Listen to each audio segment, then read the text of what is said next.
होके मायूस ना यू शाम तक ढलते रहिए। जिंदगी एक भोर है, सूरज की तरह निकलते रहिए।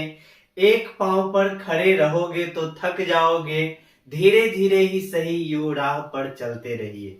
हेलो, मैं विकास सर आप सभी का वेलकम करता हूं। आज के वीडियो में हम लोग हिंदी व्याकरण में वर्ण को सीखेंगे, वर्ण को पढ़ेंगे।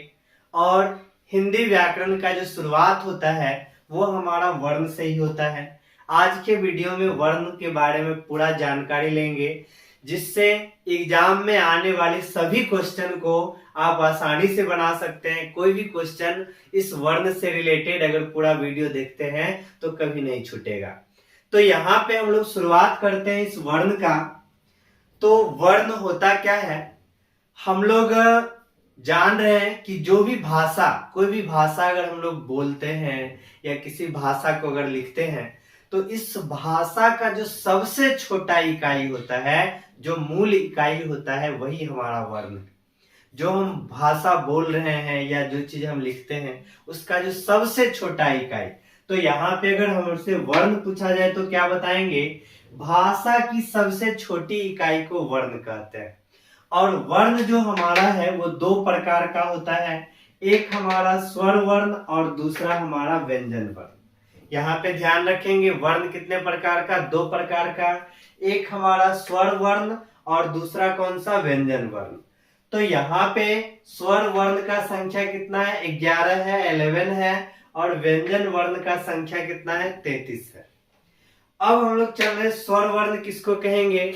स्वर वर्ण मतलब हो गया जिस वर्ण का उच्चारण में अन्य वर्ण की सहायता लेनी न पड़े।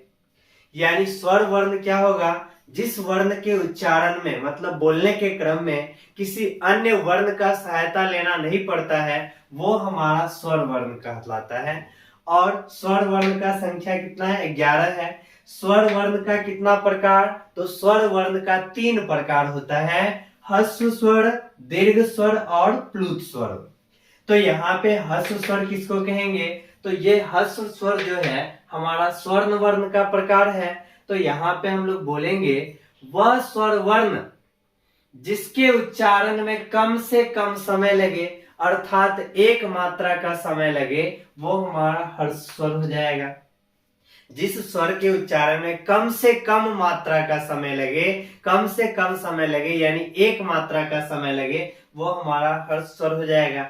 जैसे यहाँ पे अ, हर्षी, हर्षु, जी, इस तरह से ये जो हमारा है इसके उच्चारण में कम से कम समय लगता है, तो ये हमारा ह्रस्व स्वर। इसकी संख्या कितना होता है? 4 होता है। यहाँ पे देख रहे हैं 4 है, ये हमारा ह्रस्व स्वर है।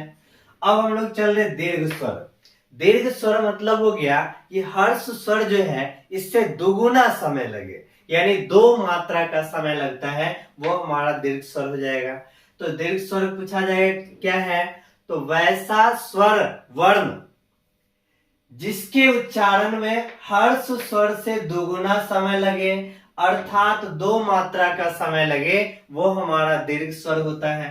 दीर्घ स्वर का संख्या यहाँ पे पूछा जाए तो यहाँ पे देख लीजिए, दीर्घ स्वर का संख्या यहाँ पे टोटल 7 है। तो ये सब हमारा क्या हो जाएगा? दीर्घ स्वर हो जाएगा। अब तीसरा हमारा क्या है? प्लुत स्वर। तो प्लुत स्वर में क्या होगा? ये ह्रस्व स्वर जो है उससे 3 गुना मात्रा का समय लगता है, 3 गुना समय लगता है, तो वो हमारा प्लुत स्वर हो जाता है। यहाँ पे हम लोग बोल सकते हैं वैसा स्वर वर्ण जिसके उच्चारण में ह्रस्व स्वर से 3 गुना समय लगे, अर्थात 3 मात्रा का समय लगे, वो हमारा क्या हो जाएगा? प्लुत स्वर। प्लुत स्वर में जैसे ओम, हे राम, ये सब में थोड़ा सा ज्यादा समय लगता है, तो ये सब हमारा क्या हो जाएगा? प्लुत स्वर हो जाएगा। तो यहाँ पे स्वर वर्ण का प्रकार देख लिया, ह्रस्व स्वर, दीर्घ और प्लुत। और टोटल स्वर का संख्या हमारे पास कितना होता है? 11 होता है, 11 स्वर है। अब यहाँ पे अयोगवाह, अयोगवाह जो है, इस अयोगवाह के अंतर्गत अंग और अ को लिया जाता है। ये हमारा अयोगवाह जो है इसको स्वर के साथ रखा जाता है, लेकिन ये स्वर है नहीं। अयोगवाह जो है, अंग और अ दोगो जो है, इसको स्वर के साथ तो रखा जाता है लेकिन स्वर है नहीं। तो स्वर के साथ रखा गया, स्वर है नहीं, तो स्वर के साथ प्रयुक्त होने के कारण इसको व्यंजन में भी नहीं रखा गया है, लेकिन ये ध्वनि का वाहन करता है, ध्वनि का वाहक होता है, इसलिए इसको हम लोग क्या कहते हैं, अयोगवाह। तो अयोगवाह ध्यान रखना है, अंग और अह जो होता है वो हमारा अयोगवाह होता है। अब इसके बाद जो हमारा वर्ण है, तो वर्ण का पहला प्रकार स्वर वर्ण और दूसरा प्रकार हमारा क्या है, व्यंजन है।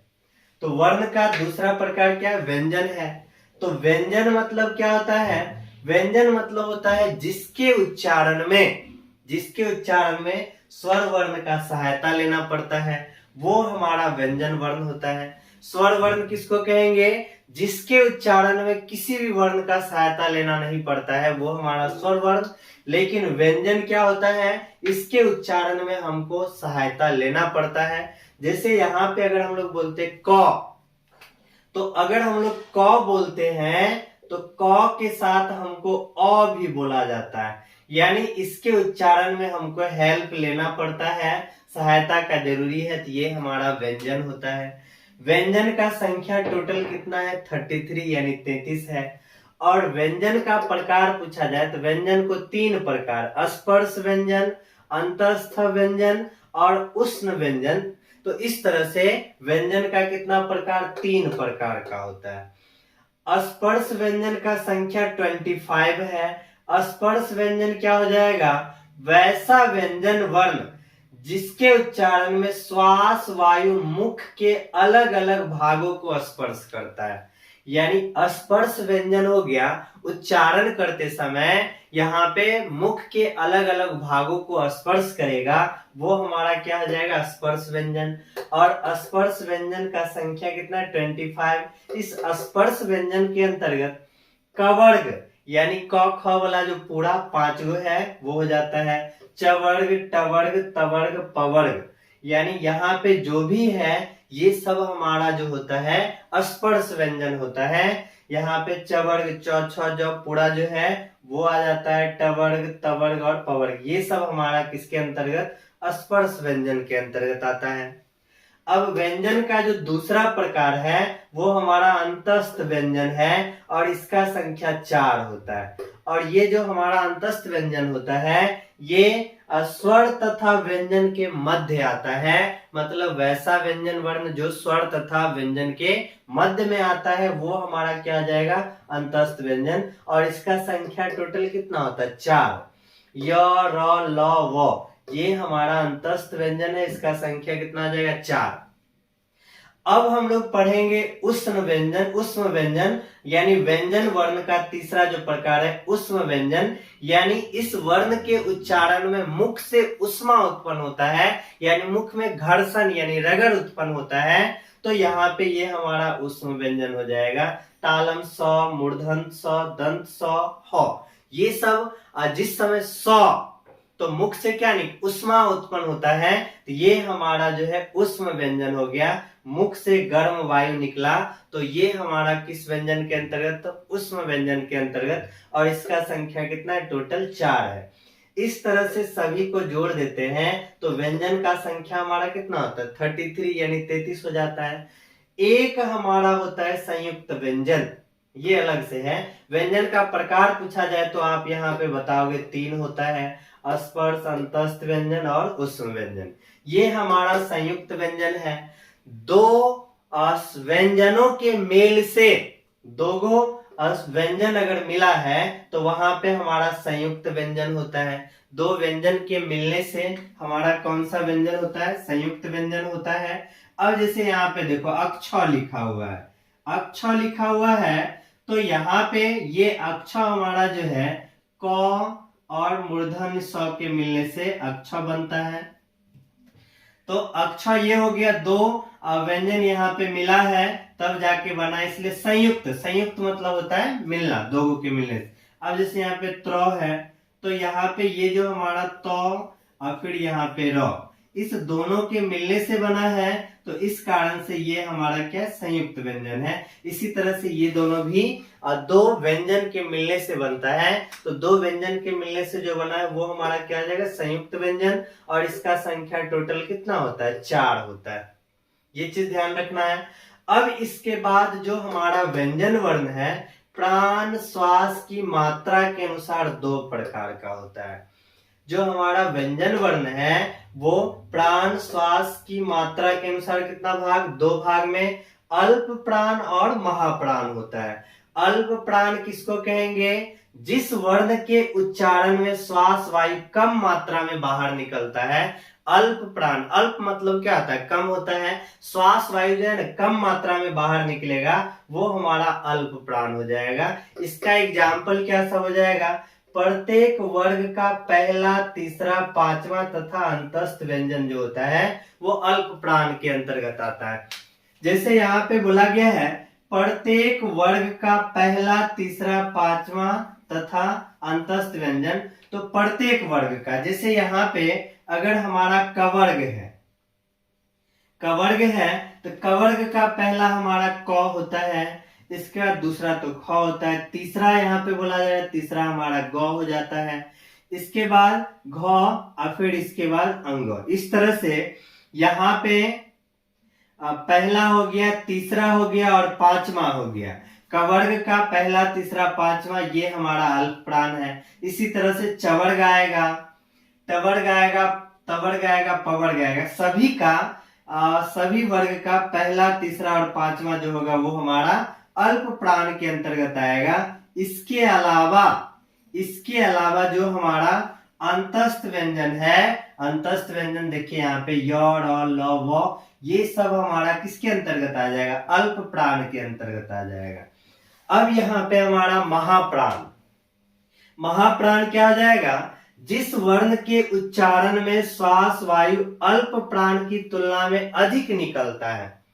महाप्राण में क्या हो जाएगा, श्वास वायु जो होता है, मुख से जो वायु निकलता है वो हमारा अल्प प्राण की तुलना में अधिक निकलेगा। जैसे यहाँ पे देखो प्रत्येक वर्ग का दूसरा चौथा, प्रत्येक वर्ग, जैसे कवर्ग है, कवर्ग का दूसरा, कवर्ग का दूसरा क्या हो जाएगा हमारा ख हो जाएगा, और चौथा क्या हो जाएगा हमारा घ हो जाएगा। तो इस तरह से इसमें जैसे क में थोड़ा सा कम वायु निकला क।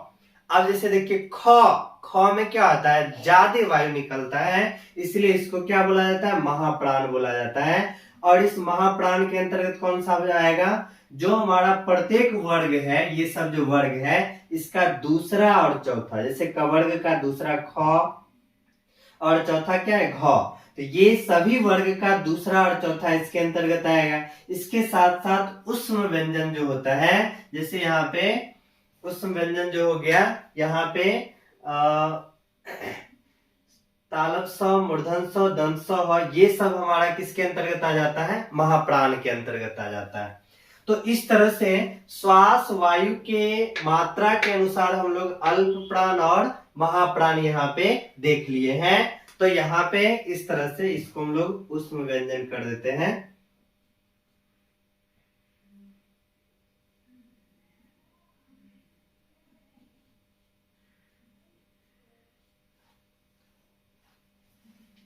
इससे कर देते हैं, ठीक रहेगा।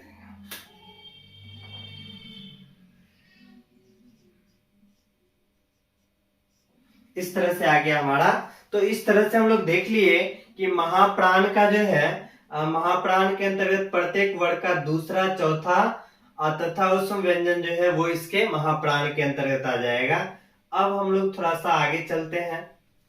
इसमें जो एग्जाम्पल है, जैसे अगर हम लोग कवर्ग बोल दिए तो कवर्ग का कौन सा आ गया, ख, और इसके साथ साथ हमारा घ आ जाएगा।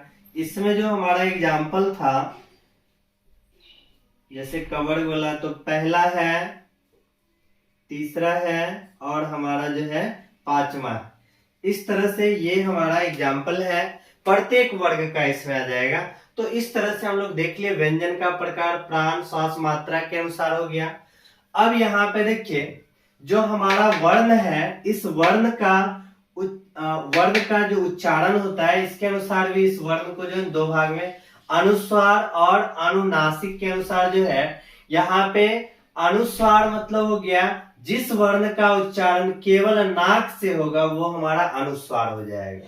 जिस वर्ण का उच्चारण केवल नाक से होगा वो अनुस्वार कहलाएगा। जैसे यहाँ पे अंग, जैसे यहाँ पे अंक, तो इसका उच्चारण कहाँ से हो रहा है? नाक से। अंक, रंक, पंख, इसका उच्चारण करके देखेंगे तो नाक से हो रहा है, इसलिए इसको हम लोग क्या बोलेंगे? अनुस्वार। अब अनुनासिक, जिस वर्ण का उच्चारण जो है मुख व नाक दोनों से होता है, मुख व नाक से। अनुस्वार का उच्चारण केवल और केवल नाक से, लेकिन अनुनासिक का जो उच्चारण होगा वो मुख व नाक दोनों से होगा, तो ये हमारा क्या कहलाएगा? अनुनासिक कहलाएगा। और जैसे यहाँ पे देखो, पांच, मुख और नाक दोनों से हो रहा है। कांच, आंख, ये सब का उच्चारण मुख और नाक दोनों से हो रहा है, तो ये हमारा अनुनासिक के अंतर्गत आ जाएगा। तो ये सारा चीज समझ गए। अब यहाँ पे देखिए, ये आप लोग को ध्यान रखना, वर्ण कितना? 2 प्रकार, स्वर और व्यंजन। तो स्वर का संख्या 11, व्यंजन का संख्या 33, और टोटल वर्ण का संख्या पूछा जाएगा तो कितना आ गया? 52 आ गया। अब यहाँ पे टोटल का संख्या 52 है, इसमें स्वर का संख्या 11, अयोगवाह देख रहे हैं यहाँ पे 2, फिर स्पर्श व्यंजन यहाँ पे हम लोग देख लिए 25, फिर अंतस्थ व्यंजन यहाँ पे हम देख लिए 4, फिर ऊष्म व्यंजन जो है 4, और संयुक्त हमारा 4, और यहाँ पे 2 वर्ण, टोटल मिला के 52।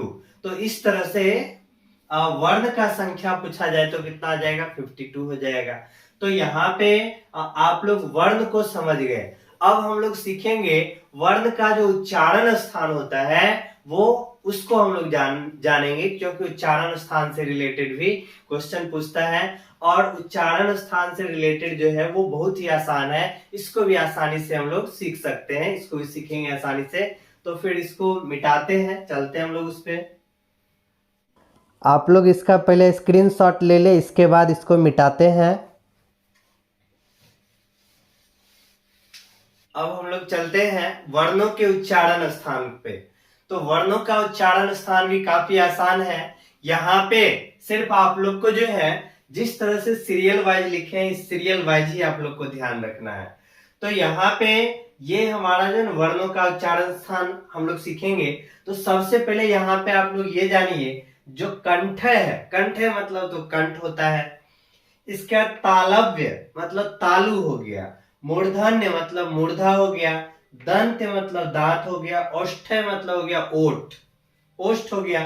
तो यहाँ पे ये सब होता कहाँ पे वो थोड़ा सा हम लोग देख लेते हैं, क्योंकि हम लोग जान रहे हैं कि कोई भी चीज हम लोग जो बोलते हैं तो इसके बोलने के क्रम में जो उच्चारण बाहर निकलता है, जो शब्द बाहर निकलते हैं, उसके लिए मुख के अंदर का विभिन्न पार्ट जो है वो जिम्मेवार होता है।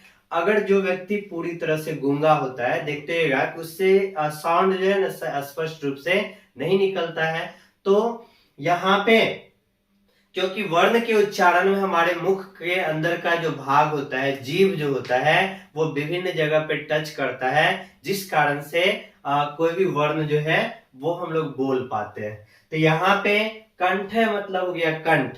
तो शुरुआत हम लोग करते हैं कंठ से। तो कंठ सब लोग को पता है, यहाँ से जो साउंड निकलता है कंठ, यानी कंठ से जो साउंड निकलता है, सबसे अंदर का जो भाग है यहाँ पे कंठ, तो वहां से जो साउंड निकलता है तो वो हमारा कंठय होता है।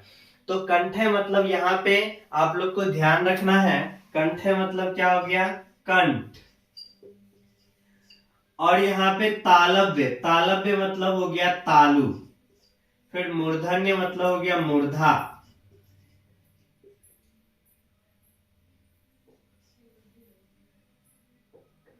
दंतय मतलब हो गया दांत,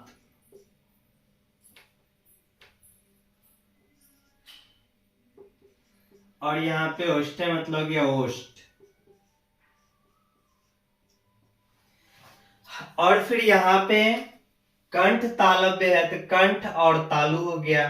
फिर यहाँ पे कंठोष्ठ है मतलब कंठ और ओष्ठ हो जाएगा, दंतोष्ठ है दांत और ओष्ठ हो जाएगा। इस तरह से यहाँ पे है, कहीं से कोई दिक्कत नहीं। देखिए यहाँ पे सबसे पहले ये सब चीज हम लोग को ध्यान रखना है। यहाँ पे भी देखिए सीरियल वाइज है, क ख, फिर इसके च छ ट ठ, फिर त थ, फिर प फ, इस तरह से है। तो जो हमारे मुख के अंदर जो होता है, सबसे अंदर का जो भाग होता है यहाँ पे, उसको कंठ बोला जाता है। तो कंठ जो होता है, यहाँ पे उच्चारण स्थान कंठ होगा तो वो हमारा कंठे के अंतर है। जैसे क, ख, ग, ये सब जब हम लोग बोलते हैं साउंड तो कंठ से इसका आवाज निकलता है। तो यहाँ पे जो हमारा कवर्ग है इसका उच्चारण स्थान क्या हो जाएगा, कंठे हो जाएगा। इसके बाद तालव्य है, तालव्य मतलब तालु। तो कंठ से थोड़ा सा आगे बढ़ेंगे, मुख के अंदर जो है कंठ से थोड़ा सा आगे बढ़ेंगे, जो ऊपर का हिस्सा रहता है जहां पे एक छोटा सा अंदर में रहता है उससे हल्का सा आगे, कंठ से थोड़ा सा आगे बढ़ेंगे तो वो हमारा तालु का हिस्सा, यानी जीभ का जो सबसे ऊपर वाला दीवार होता है, जीभ हमारा जो अंदर में है उससे जो ऊपर वाला दीवार होता है वो हमारा तालु। यानी कंठ से थोड़ा सा आगे बढ़िए, जो ऊपर का परत है वो हमारा तालु हो जाएगा। फिर इसके बाद मूर्धन्य, तो मूर्धन्य जो है, जो हमारा तालु देखे जीभ के ऊपर वाला हिस्सा वो हमारा मूर्धन्य हो। ये जीभ के ऊपर वाला दीवार जो होता है हमारा तालु हो गया। उस तालु से थोड़ा सा आगे बढ़िए, तालु से थोड़ा सा आगे जो यहाँ पे हिस्सा होता है यहाँ पे वो हमारा होता है मूर्धा। तो सबसे अंदर देखिए कंठ है, उससे थोड़ा सा आगे बढ़ेंगे, जीभ का जो ऊपर वाला हिस्सा वो हमारा तालव्य यानी तालु हो जाएगा। उस तालु से थोड़ा सा आगे बढ़ते हम लोग, दांत से हल्का सा पीछे और तालु से जो आगे है वो हमारा मूर्धा होता है। दंते मतलब तो हो गया जब दांत का हिस्सा आ गया वो हमारा दांत हो गया। फिर दांत से बाहर जो होता है वो हमारा ओष्ठ होता है। तो ये सब हिस्सा होता है मुख के अंदर। तो तालु उच्चारण स्थान तो वो हमारा चवर्ग, जैसे च, छ, ज, तो ये सब हमारा तालु से निकल रहा है। तो ये चवर्ग जो है इसका उच्चारण स्थान क्या हो जाएगा, तालव्य। मूर्धन्य तो जो साउंड, जो वर्ण हमारे मूर्धा से निकलता है, मूर्धा को टच करते हुए निकल रहा है तो वो हमारा टवर्ग, ट, ठ, ड, जीव देखिएगा वो हमारा मूर्धा से टच कर रहा है तो इसका उच्चारण स्थान क्या हो जाएगा, मूर्धन्य हो जाएगा। इसी तरह से यहाँ पे है, यहाँ भी हम सीरियल वाइज लिख दिए हैं और यहाँ पे भी मुख से जो बाहर आते जाएंगे हिस्सा जो है वो भी हमारा सीरियल वाइज यहाँ पे इस तरह से। और ये सब जो उच्चारण स्थान होता है प्रत्येक वर्ण का जो पांचवा है, ये सब के उच्चारण स्थान में कंठ है, जैसे कंठ के अलावा नासिक के यानी नाक का भी इसमें उपयोग थोड़ा सा होता है। तो ये हमारा नासिक यानी कंठ के साथ साथ जो है इसमें नाक का भी थोड़ा सा उच्चारण स्थान है। इस कारण से ये सब हमारा क्या होता है, नासिक। जैसे यहाँ पे प फ बोल रहे हैं तो प, प जैसे ओठ से टच हो रहा है, ओष्ठ है मतलब प बोल दिए तो ओठ से टच हो गया, प, फ, ब, भ, म। मो बोल के देखिए तो ओठ के साथ साथ जो है आपके नाक से भी वहां पे साउंड निकलता है, इसलिए ये जो हमारा हो गया नासिक के हो गया। अब यहाँ पे कंठे में इसके अलावा ये सब वर्ण का भी उच्चारण जो है कंठे ही होगा। फिर यहाँ पे भी तालव्य में ये सब के साथ साथ ये सब जो हमारा वर्ण है इसका भी उच्चारण स्थान यही हमारा तालु होगा। मूर्धन्य तो ये सब के साथ साथ ये वर्ण जो हमारा है इसका भी उच्चारण स्थान क्या आ जाएगा, मूर्धा हो जाएगा। तो ये हमारा वर्ण का उच्चारण स्थान है। तो यहां तक आप लोग समझ गए। और इससे ज्यादा वर्ण से रिलेटेड क्वेश्चन जो है एग्जाम में नहीं पूछेगा। जो भी क्वेश्चन होगा वर्ण से रिलेटेड निश्चित रूप से 100% सॉल्व होगा आपसे। तो इसका जो है स्क्रीनशॉट आप लोग ले सकते हैं और निश्चित रूप से ध्यान रखें। फिर हम लोग मिलते हैं नेक्स्ट क्लास में नेक्स्ट वीडियो के साथ। तब तक पढ़ाई को जारी रखिए। धन्यवाद।